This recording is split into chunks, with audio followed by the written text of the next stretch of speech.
Eu sou professora Denise Witzel e nós hoje vamos tratar de linguagem e signos.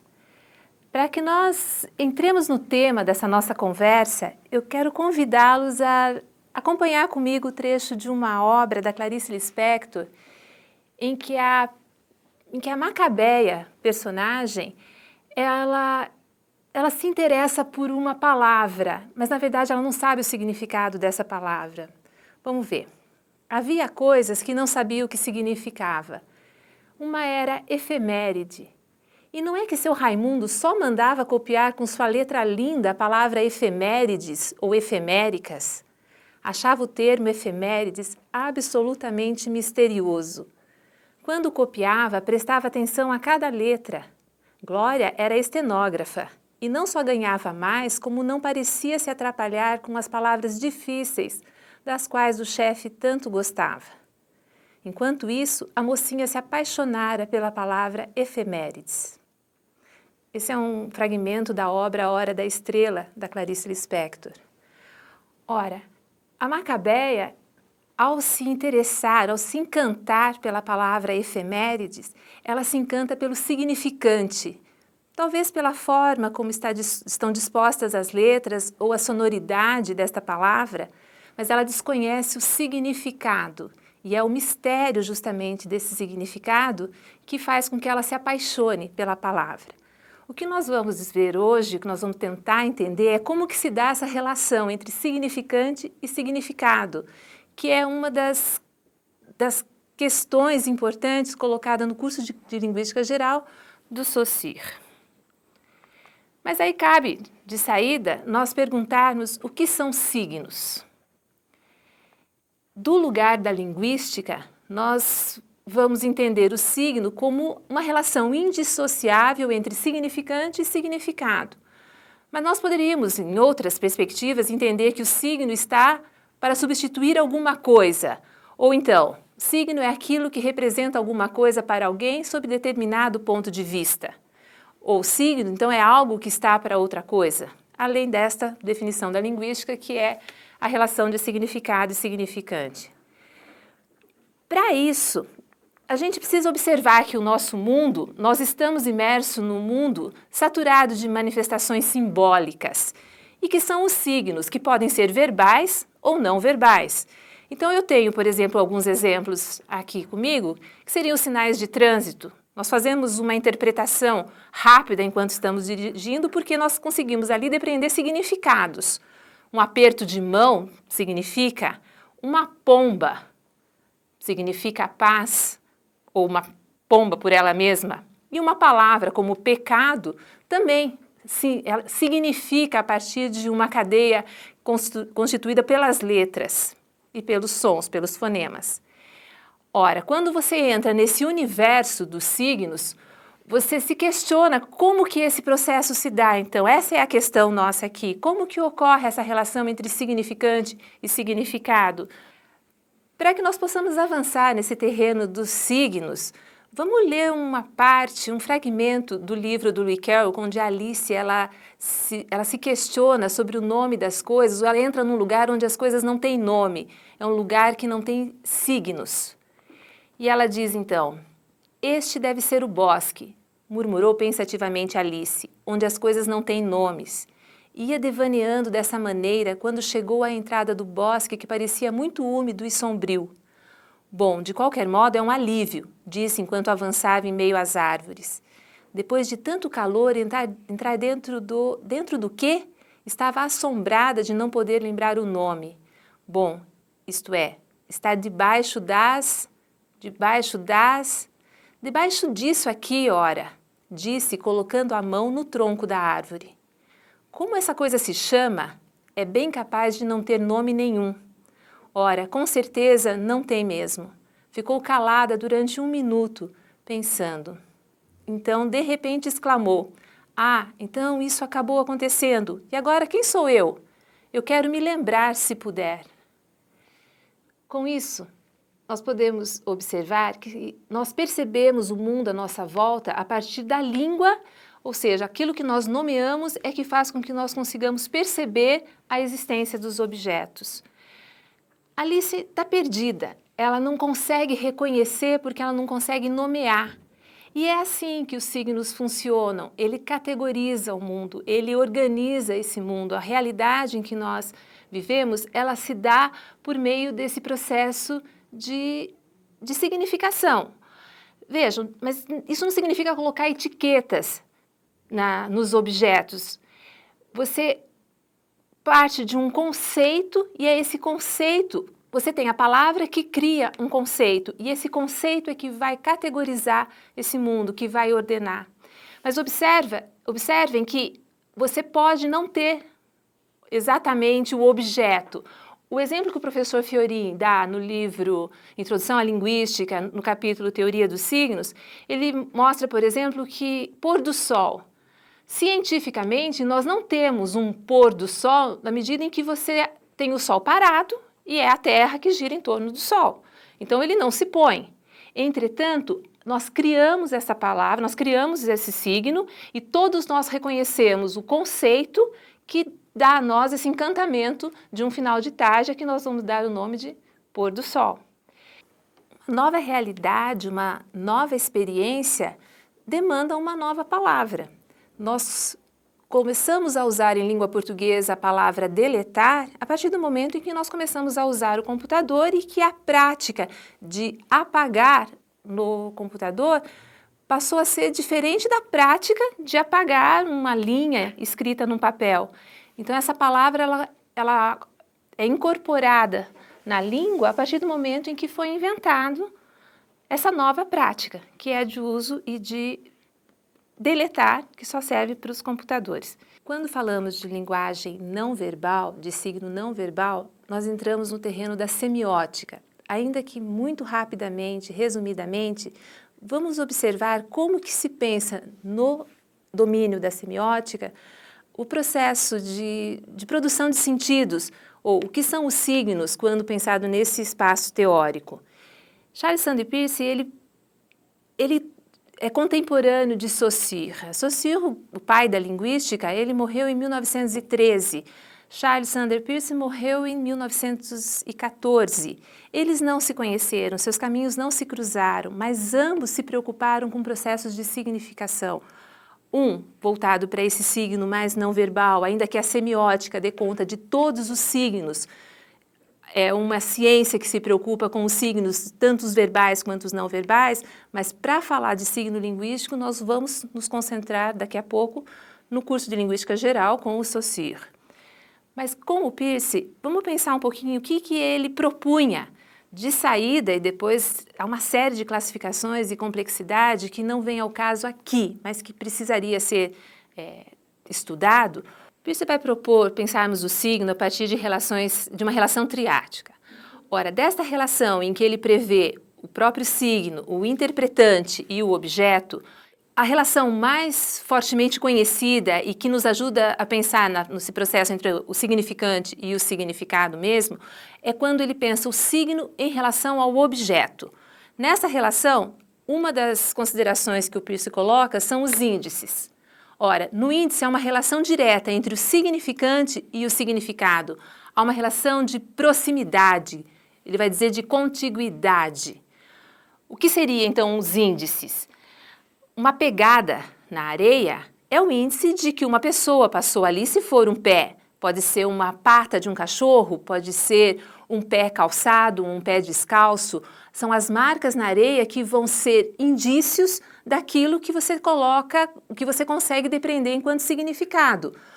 Índices, por exemplo, onde você vê fumaça, provavelmente fogo, você vê o chão molhado, é índice de chuva. Ora, a relação indicial, portanto, é essa em que há uma proximidade, uma contiguidade entre o significante e o significado, que é justamente o que você consegue interpretar. Quando nós temos uma relação de similaridade, em que você tem o significado e o significante aproximados pela semelhança, nós temos aí, então, os ícones. Os desenhos na porta do banheiro são ícones. No momento em que você reconhece o que é banheiro de homem, o que é banheiro de mulher, a partir de uma aproximação entre o desenho e uma prática histórica de que mulher usa saia e homem não usa saia. Então, isso são ícones. Ícones são as fotografias, são as maquetes, os mapas. Há uma proximidade que faz com que você possa, a partir daquele signo, construir um significado e fazer a sua interpretação. E a terceira relação, e a que vai mais se aproximar com o nosso universo linguístico, são os símbolos. Porque os símbolos, eles são convenções, ou seja, a relação é convencional entre o significante e o significado. Há uma arbitrariedade, não há nada que esteja na relação, nem por semelhança, nem por aproximação. Essa arbitrariedade, aquilo que é convencional, é o que, por exemplo, nos faz colocar a pomba como símbolo da paz, a cruz como símbolo do cristianismo e tantos outros símbolos que vão sendo construídos a partir de convenções, que não têm uma relação natural. Observe que essa produção de símbolos, ela é convencional, mas ela vai alterando alguns sentidos. Vamos tomar um exemplo de um símbolo que é muito comum nós encontrarmos em propagandas, em discursos religiosos, enfim, a maçã. A maçã, uma foto da maçã é um ícone da maçã. Entretanto, nós temos historicamente um outro lugar da maçã que é associado ao fruto proibido. Ela passou a ser também um símbolo do pecado. E observe que é absolutamente convencional, porque se nós voltarmos ao Gênesis, não há nada no Gênesis que diz que o fruto proibido é a maçã. Isso é uma construção histórica que ocorreu na Idade Média para colocar concretude naquilo que eles queriam ensinar com relação ao pecado original. Foi feita aí uma interpretação pela palavra em latim que se aproxima a mal e se aproxima a maçã, e que maçã passou então a ser instituída como símbolo do pecado. Essa é a ideia então de convenção e a ideia de arbitrariedade que faz com que os símbolos funcionem da maneira como eles funcionam. E vejam que na nossa prática cotidiana de uso de smartphones, dos celulares, do computador, nós interagimos muito usando os emojis. Ora, são símbolos? São ícones. Vejam que há uma relação de proximidade nas carinhas que nós colocamos alegre, chorando, com as mãos nos olhos, de óculos escuros, com a bochecha vermelha. E isso passa a ter uma relação de significação que é instituída. Mas vejam que nem sempre isso funciona da mesma forma para todo mundo. Então ela tem uma relação simbólica também. Quando você coloca a imagem, o emoji das duas mãos juntas, houve, inclusive, uma polêmica para se depreender que significados essas mãos produziam. Alguns interpretaram que essas mãos estavam em oração. Outros que essas mãos estavam naquele gesto high five, em que as pessoas levantam as mãos e comemoram uma determinada conquista. Nessa disputa estava justamente uma disputa pelo significado. Portanto, essa relação do símbolo é uma relação que pode, eventualmente, produzir um ou outro significado.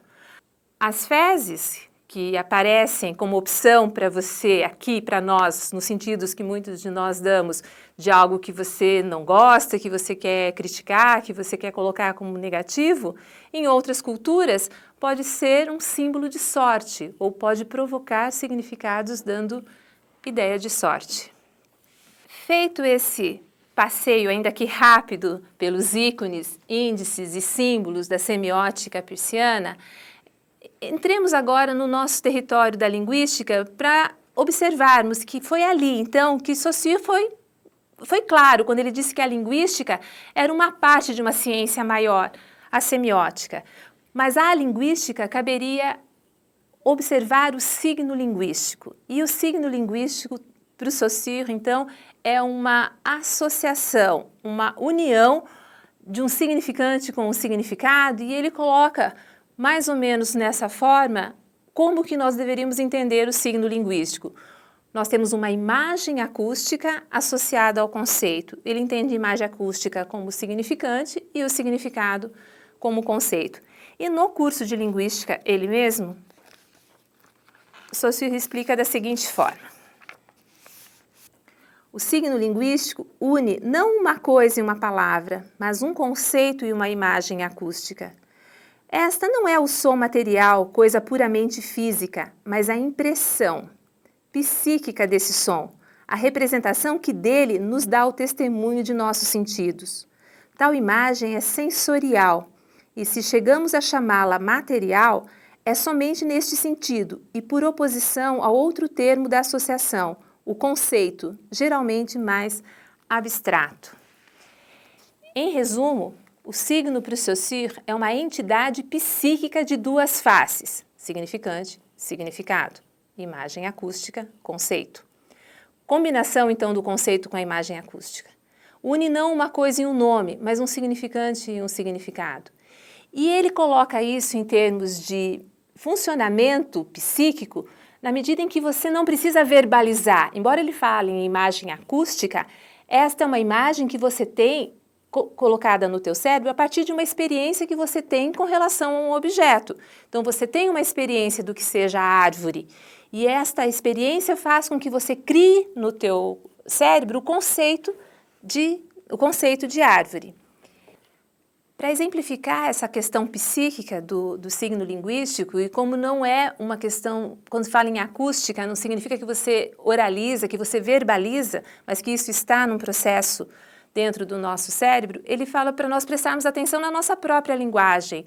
Você consegue conversar com você mesmo sem emitir um único som quando você pensa num texto que você tem internalizado ou mesmo na letra de uma música. Você não precisa falar, você não precisa enunciar, mas ela está funcionando porque está dentro desse processo psíquico de que fala o Saussure. E para mostrar como que esse processo funciona, ele explica o circuito da fala. Se vocês acompanharem comigo, o circuito da fala, segundo o Saussure, se dá assim.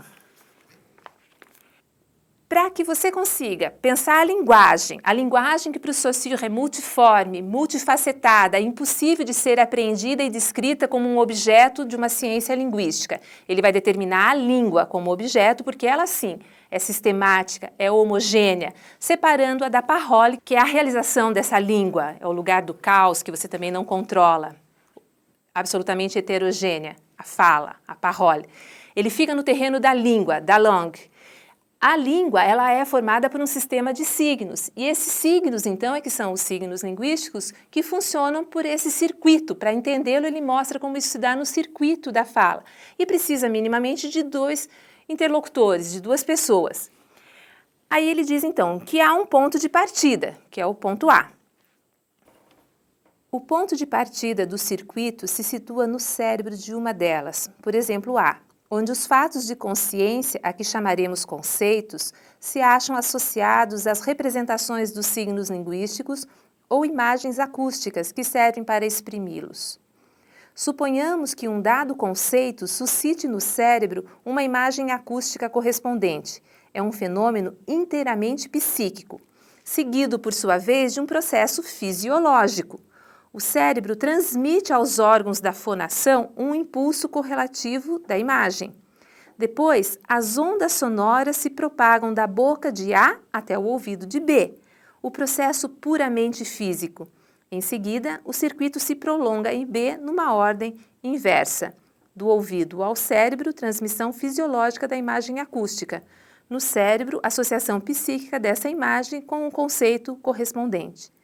Se B, por sua vez, fala, esse novo ato seguirá de seu cérebro ao de A, exatamente do mesmo curso do primeiro e passará pelas mesmas fases sucessivas.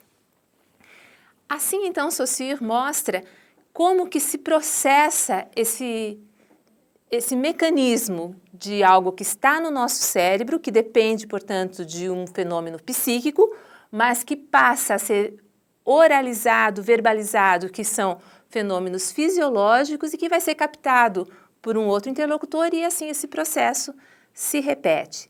Nesse processo de conceituar o signo linguístico, Saussure vai estabelecer duas características do signo. Uma delas é a arbitrariedade. É aí, então, que ele deixa muito claro uma questão, uma inquietação que já provocava os filósofos na Grécia Antiga. Eles se perguntavam, o Crátilo de Platão é um exemplo, haveria entre a palavra e o objeto uma relação natural, a árvore teria alguma coisa no significante ou na palavra árvore que tivesse uma relação natural com o objeto que ela representa? Qual a relação entre essa coisa e a palavra? Enfim, foi preciso esperar todos os estudos do século XIX, o início do século XX, para que então Saussure deixasse claro que não, entre palavra e aquilo que ela representa, ou melhor, entre o significante e o significado, a relação é absolutamente arbitrária. Arbitrária no sentido de ser convencional. E um dos exemplos que fica claro de nós entendermos é que nós temos o conceito, o significado do que é um cachorro em língua portuguesa. E eu uso o significante cachorro.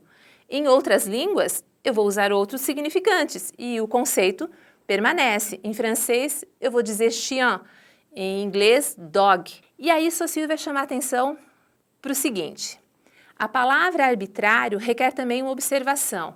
Não deve dar a ideia de que o significante dependa da livre escolha do que fala.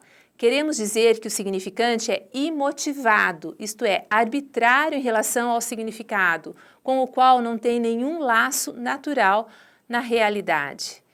Ora, imotivado, portanto, por conta dessa relação que é arbitrária, é convencional. Mas vejam que há outros signos, num número menor, mas que eles vêm numa relação não tão imotivada assim. Você diz 10 é um significante absolutamente arbitrário com relação ao seu significado, mas 19 já não é tão imotivado assim, na medida em que você tem o 10 e o 9, e na sua união você cria um novo signo. E a outra característica que eu gostaria ainda de sublinhar com vocês é a linearidade. O signo linguístico ele tem uma natureza auditiva e nós precisamos colocar numa determinada sucessão de fonemas para que um fonema, um som possa ser percebido após o outro.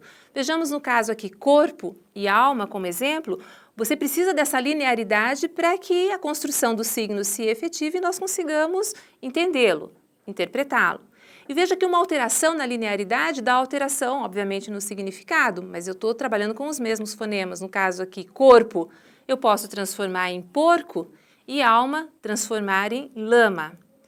E esse jogo de palavras, aqui no caso não veio por acaso, porque são signos que ganharam visibilidade, dizibilidade no momento, mais precisamente em 1993, em que havia uma novela e a personagem dessa novela, na vida real, foi assassinada pelo colega do elenco daquela novela. Isso criou, então, uma série de polêmicas e de indignações que levou a uma charge que criou esse jogo de corpo para porco e de alma para lama. Obviamente que aí havia uma alteração de sentido provocada por essas condições, mas que jogou com aquilo que o Saussure nos ensina, que o signo ele precisa ter uma linearidade, uma das características do signo linguístico.